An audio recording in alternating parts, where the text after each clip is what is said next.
Hello,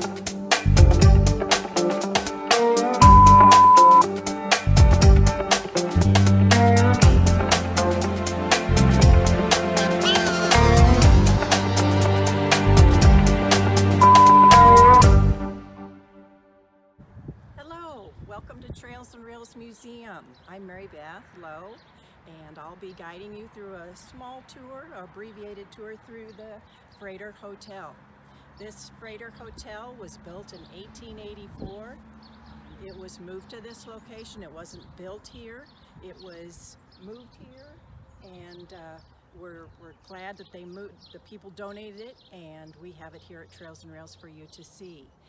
Again, it was built in 1884. They added on the porch after it was moved here. We call it a freighter hotel because freighters back in the 1880s were the men like the semi-truck drivers you might see on the interstate. They were hauling big heavy loads. So in this particular case, these freighters were moving loads from Kearney.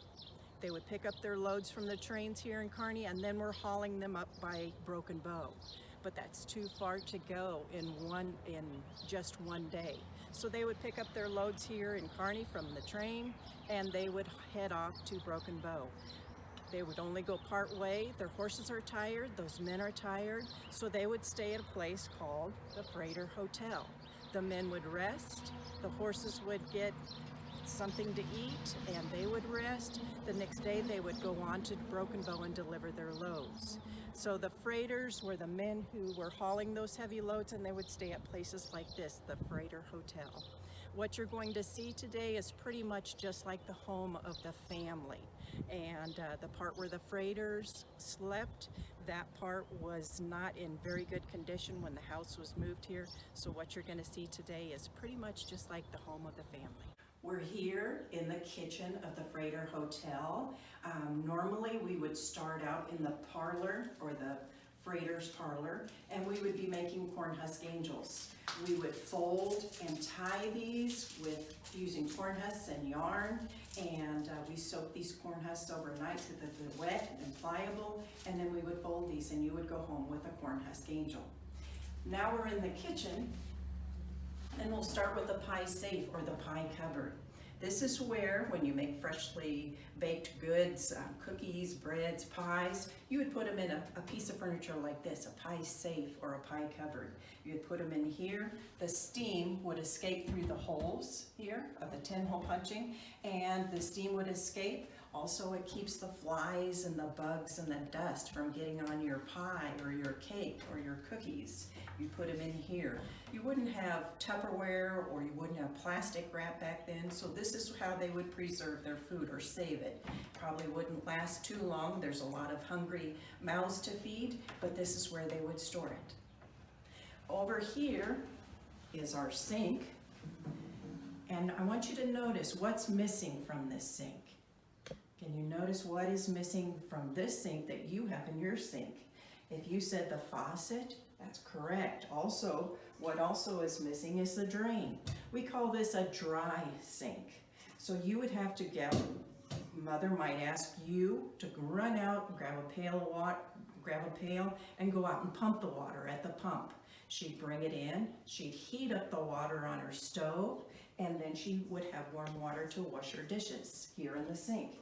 And again, I said there isn't a drain here. So what she'd have to do, she'd gather up her dirty water. She'd probably open up her back door, toss out that dirty water, and then she'd be on to her next job. So there's no plumbing in this house. So any bit of water you needed, you had to pump, bring it in here, and any bit of water you had brought in has to be taken back outside. A lot different than what you have in your house today. Another job that the pioneers needed to do is to milk the cow. So one of their jobs in the morning would be to milk the cow. Mother would, or maybe father, or maybe if you're old enough, you might have the job of milking the cow, also feeding the cow. When the milk comes in, it's cooled off, and when that milk cools off, the cream goes to the top. Mother would skim off that cream and save it each time. Everything is saved, nothing is thrown away. And she would save it until she has enough cream to fill her churn. And then it would be your job. You would have to sit here and churn for a long time. And there'd be, again, what would be in the churn? Not the milk, but the cream. Why doesn't your milk have cream come to it at the top of the milk you get at the grocery store? Think about that. And because it's been homogenized, they take out that cream, and so it doesn't raise to the top. But if you get whole milk from the cow, it's going to separate. And again, the pioneers save it. And they churn and churn and churn this cream until they would get butter. And it would be really hard to turn that handle. You would see the butter forming on the paddles in there, and then you knew your job was done. And you'd have butter for your toast, butter for your pancakes, or even butter for your cooking. So again, they saved everything. Over here, we have an old-time stove. And this isn't powered by electricity. They would have to start a fire in these stoves. And what do you think this is? What is this? If you said corn cobs, that's correct. And that's what was like a fire starter. So she would throw some of her corn cobs in here.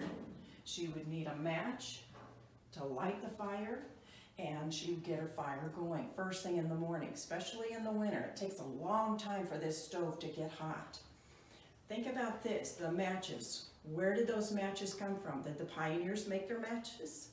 No, those matches were some of the supplies that those freighters are hauling. So they would need supplies like this at the store. So freighters would be hauling things such as matches. They might be hauling things such as salt.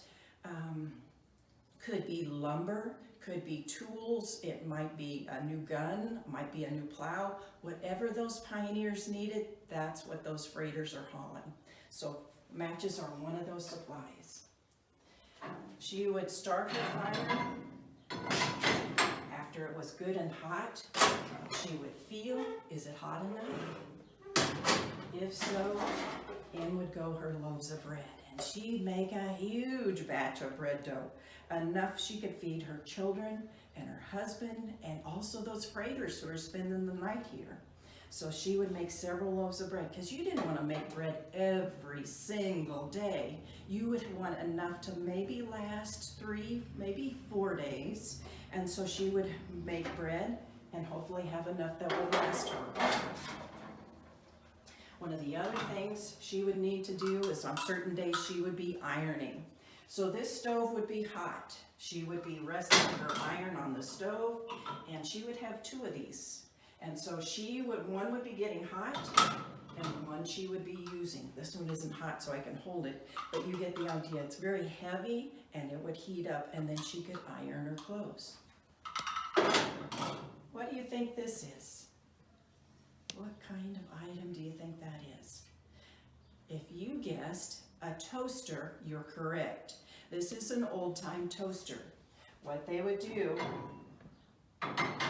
is put the slices of bread on the outside and then put it over the heat source. It would brown one side of the piece of bread and then flip it over. Many times they went without toast, so this was kind of an extra item that was kind of fun but wasn't really necessary. But that is an old-time toaster. I'll tell you about one other item, and that's this item. What do you think that is? Hopefully you can get a good picture of that. Okay, this is called a rug beater, and maybe you've seen one of these before. Notice the neat design that they have in here. Can you see a heart shape or maybe a butterfly shape? But it's called a rug beater. There's many rugs that are all through the freighter hotel.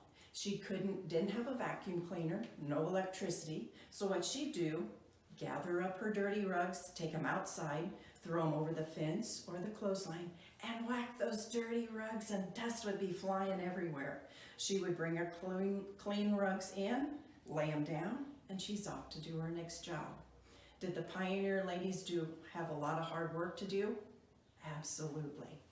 We're here at the parlor of the freighter hotel. This would be the room where the family would hang out in the evenings. So they would come after they've eaten their dinner, they would come into this room. So normally probably you would go into your family room or your TV room. Well, this is the room back in the 1880s where they would hang out. So if you were to look around this room, what are some of the things you think that family would do?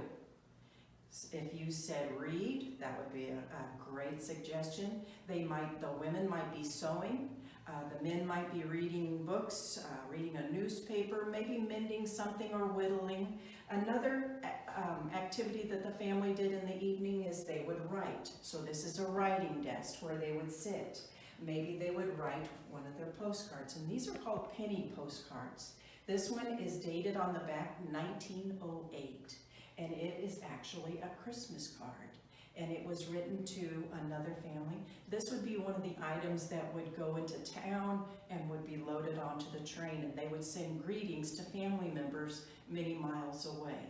So this particular family had a collection of these cards. Remember how I said they didn't throw anything away. They saved everything. Well, they saved a collection of their penny postcards, and maybe you have some of these in your family you would like to share. But there's a lot of valuable history on the backs of those cards. They're telling about their daily life, and you get kind of a glimpse back into that time. So if you have one of those penny postcards in your family, that'd be fun to see.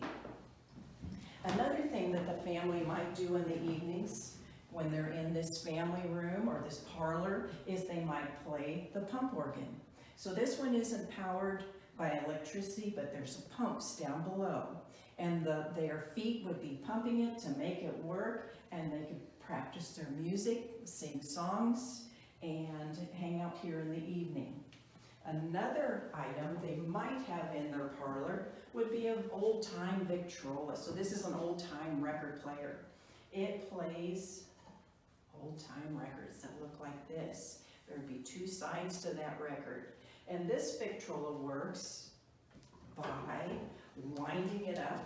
That's what this knob is here for. They wind it up, and then there's a needle right on here. The needle would go into the grooves of the record, and it would play music.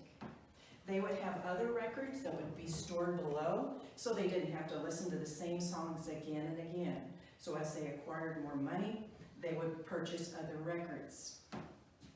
Another thing I want you to notice in this room is that there are two doors right here, and those are actually closets. Closets were a sign of wealth back then because, number one, they were taxed on the number of rooms in their house, and back then they counted closets as a separate room. So we notice that there's two closets here. A sign of wealth, not only because they were taxed on those rooms, but number two, that meant they had enough money to have things to even store in those closets. And also number three, they had enough money to build those extra rooms. So this family that donated this house, they were pretty wealthy. I want to thank you for joining me on this brief tour of the Freighter Hotel. I hope you'll find time to come back and visit us and to get the whole tour of Trails and Rails Museum.